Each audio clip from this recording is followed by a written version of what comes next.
Bonjour et bienvenue dans notre série itinéraire en Val-de-Loire. Aujourd'hui, je vais vous parler d'un métier que je connais bien, puisque c'est celui que j'exerce depuis de nombreuses années, sommelier. Est-ce que vous vous êtes déjà posé la question de savoir d'où vient le mot sommelier finalement, le nom sommelier? Eh bien, ça vient d'un cheval. Et oui, je m'appelle Philippe, celui qui aime les chevaux, c'est peut-être pour ça qu'un jour je suis devenu sommelier, je vais vous dire ça tout à l'heure, mais ça vient du cheval, et ce cheval, c'est un cheval de trait qui tirait les chariots des seigneurs de l'époque, et ce cheval s'appelait le sommelier, un cheval qui était très fort, la fameuse bête de Somme. Et là, bête de Somme, vous avez compris que c'était déjà peut-être une partie de la réponse. Somme, sommelier, sommelier, somme, sommelier.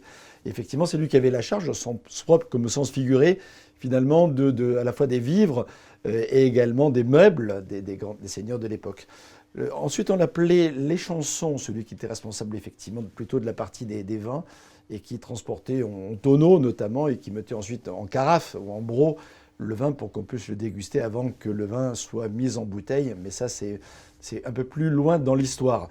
On doit à Philippe VI le fait d'avoir récupéré ce mot sommelier pour l'utiliser effectivement comme spécificité du métier de sommelier, c'est-à-dire celui qui était en charge spécifiquement de toutes les boissons. Alors mon premier souvenir moi, en termes de dégustation, je le dois à mon papa lorsque je suis allé me balader un jour et gravir les fameuses dentelles de Montmirail au pied du Mont Ventoux, magnifique paroi rocheuse qui surplombe un très beau vignoble qui était le vignoble de Beaume de Venise, mais également de Gigondas et de Vaqueras, pas loin de Vaison-la-Romaine, à côté donc du Mont Ventoux. Et le soir, j'avais eu droit à goûter quelques lompés d'un muscat de Beaume de Venise qui m'a laissé un souvenir incroyable. C'est ma Madeleine de Proust à moi, maintenant vous le savez. Et ce goût de muscat très raisin, ces arômes incroyables, un peu d'exotisme, le litchi, mais également de floral de la rose, d'abricot, d'agrumes. Il y a quelque chose qui m'avait juste fasciné à l'époque et qui continue d'ailleurs à me fasciner et qui a sûrement été l'élément déclencheur pour que ensuite je décide de devenir sommelier. Maintenant, vous savez d'où vient le terme sommelier, vous avez compris pourquoi je suis devenu sommelier, mais qu'est-ce que c'est finalement le métier de sommelier au quotidien? D'abord, c'est un métier de passion, ça c'est évident, et surtout c'est un métier de rencontre, d'investigation et ensuite de passage d'informations. C'est un peu ça le résumé. Donc ça veut dire qu'un sommelier concrètement, d'abord il s'intéresse à toutes les boissons. Le vin, bien entendu, nous sommes dans une cave dans laquelle il y a beaucoup de vin, mais le sommelier, c'est un spécialiste de toutes les boissons. Ça veut dire les eaux, les cafés, les thés, les bières, les cidres, les cocktails, les digestifs, les apéritifs, vraiment toutes les boissons. Il en a à la fois la responsabilité du sourcing, comme on dit aujourd'hui, c'est-à-dire d'aller choisir la matière, d'aller rencontrer les producteurs, de s'imprégner de leur histoire, de faire des choix, bien entendu, qui sont parfois cornéliens, mais qui sont des choix à faire, de manière à pouvoir créer une identité de sélection qui va en faire effectivement ensuite un lieu, remplir une cave, organiser une carte des vins, enfin c'est aussi ça le métier de sommelier. Et puis ensuite c'est de passer ces informations. Le sommelier c'est un ambassadeur quelque part qui va pouvoir expliquer les produits, qui va pouvoir être le vecteur de communication du producteur, qui va raconter l'histoire de la géologie, en remontant des fois parfois très très loin dans cette géologie-là. L'histoire des climats aussi, notamment des années de gel, des années d'intempéries particulières qui façonnent quelque part aussi le goût et l'histoire de chacun des raisins, donc de chacun des bouteilles à travers le millésime. C'est un métier où on va travailler aussi avec la cuisine. Le sommelier, il doit être en accord avec, bien entendu, le chef, notamment, pour pouvoir traduire les accords mets et vins. Le sommelier, c'est quelqu'un qui va, bien entendu, et ça, c'est vraiment la fonction même de base, c'est quelqu'un qui va être au service du vin, au service de la boisson et au service des gens, puisque le sommelier travaille au sein d'un établissement de restauration, en tout cas comme formation et comme base, même s'il peut y avoir différentes possibilités d'expression du métier ensuite. Et donc on sert le vin, on sert effectivement les gens, on leur donne des conseils, on essaie de les comprendre, on fait en sorte de capter effectivement leur attention, de comprendre leur motivation du jour et de tenir compte de l'ensemble de ces paramètres pour faire le bon choix, en tout cas la bonne suggestion. Donc c'est un peu ça l'ensemble du métier, c'est en même temps de gérer une cave, c'est de gérer une équipe, c'est de s'exprimer correctement pour que les gens comprennent effectivement ce que le sommelier leur explique, en étant à la portée des gens. Voilà, pas juste vivre dans son monde, mais être ouvert aux autres. Finalement, c'est aussi ça la vocation. Et je crois que le plus beau mot, c'est le passeur, effectivement, d'histoire, le passeur d'informations. Et ce partage, qui est une notion extrêmement importante dans notre métier aussi.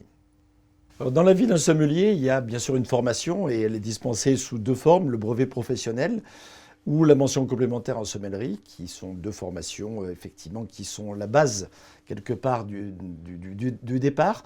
Et ensuite, il y a souvent des concours. Alors, il y a le concours du meilleur jeune sommelier de France, le concours du meilleur sommelier de France, le concours du meilleur ouvrier de France. Après, il y a le meilleur sommelier d'Europe, même le meilleur sommelier du monde, que j'ai eu le bonheur de gagner il y a quelques années.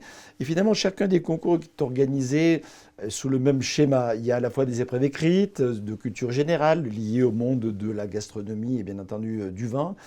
Il y a également des dégustations à l'écrit ou à l'oral. À l'aveugle, bien entendu, il y a des descriptions de produits. Il faut connaître à la fois toutes les boissons, vous l'avez compris, les eaux, les cafés, les thés, les bières, les cidres, etc., les cocktails, savoir les réaliser, savoir les servir, savoir les mettre en valeur. Il y a des épreuves sur les accords mets et vins.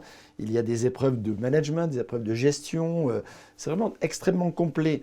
L'une des épreuves reines, c'est la dégustation, notamment à l'aveugle, hein, qui est quand même redouté et redoutable, il faut bien le dire. Et même si le concours du meilleur sommelier du monde, ce n'est pas le concours du meilleur dégustateur du monde, parce qu'il y a ce concours qui existe également, et il faut néanmoins que le sommelier soit le plus grand dégustateur possible. Et en dégustation dite à l'aveugle, il y a quelques repères à avoir. Il faut déjà, allez, pas se dire dès qu'on nous tend un verre, qu'est-ce que c'est, en somnibulant là-dessus, et focaliser là-dessus. Il faut d'abord décrire, être capable de dire qu'effectivement, la couleur ici, on est sur un rouge pourpré relativement profond, que les larmes sont relativement abondantes, que le nez est très aromatique avec des arômes de fruits, ce côté un petit peu fruit noir, cassis par exemple, légèrement frais, un petit peu menthe poivrée, légèrement boisé, etc. Enfin, décrire vraiment tout ce que l'on ressent sans somnibuler sur ce que c'est réellement, ce que ça peut être. Ça, c'est juste la conclusion. Et ensuite, la bouche. Là, on a un vin qui est très franc. Les tanins sont très précis. On a vraiment une sensation de fraîcheur. Et donc là, on est sur une identité qui est, en l'occurrence, moi je sais ce que c'est aujourd'hui, mais qu'on pourrait décrire effectivement comme un cabernet franc de style Loire. Et en l'occurrence, on est effectivement sur cette cuvée Cornelius, chère à Balzac, notamment de la cave de Bourgueil, dans le millésime 2018. Et on a bien cette fraîcheur, on n'a pas du tout des arômes évolués tertiaires qui pourraient faire penser à vin pluvieux, ce côté humus, sous-bois, truffé que l'on a effectivement sur des vins plus anciens. La couleur aussi est tout à fait en adéquation avec son millésime. Donc c'est un vin relativement identitaire que l'on peut normalement identifier. C'est jamais simple la dégustation à l'aveugle, hein. C'est surtout les codes de l'humidité, mais ça marche très bien sur ce style de vin identitaire. L'exemple du blanc, par exemple, est pareil. C'est la cuvée Vaubridus, qui est l'ancien nom de Vouvray, ici dans le millésime 2016. Magnifique sélection des belles parcelles de Vouvray, avec un travail d'élevage aussi sous-bois, fermentation, élevage sous-bois. Et là, on a à la fois une couleur qui est assez logique pour un 27 âges. On pourrait dire, même si on ne sait pas ce que c'est un blanc avec une certaine évolution. Et 2016, effectivement, 6 ans, c'est le point d'orgue par rapport à cette couleur un petit peu dorée, mais pas trop évoluée encore. Il y a des larmes aussi relativement abondantes, millésime qui est plutôt considéré comme un peu généreux. Et l'identité vient aussi beaucoup du nez. On a ces arômes à la fois floraux, fruités, empreints d'une belle minéralité. Et là, on est dans une ambiance qui, effectivement, met le chenin blanc, en l'occurrence ici, le fameux Pinot de la Loire, en valeur sur ces sols crayeux de l'appellation Vouvray. Donc, on est dans cette ambiance-là. Et en bouche,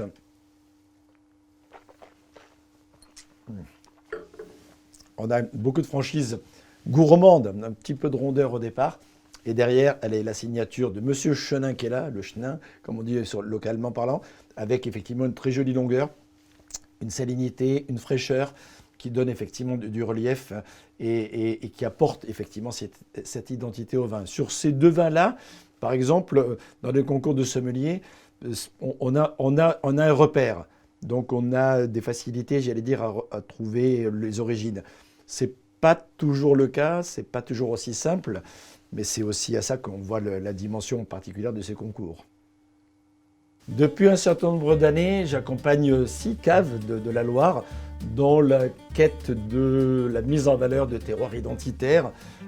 Je sélectionne des cuvées, je sélectionne des parcelles, je rencontre des vignerons, je goûte des raisins, et j'accompagne les œnologues aussi des différentes caves pour l'élaboration du vin jusqu'à leur mise en bouteille et surtout le plaisir ensuite de les partager avec vous qui nous suivez attentivement depuis un certain nombre de temps déjà.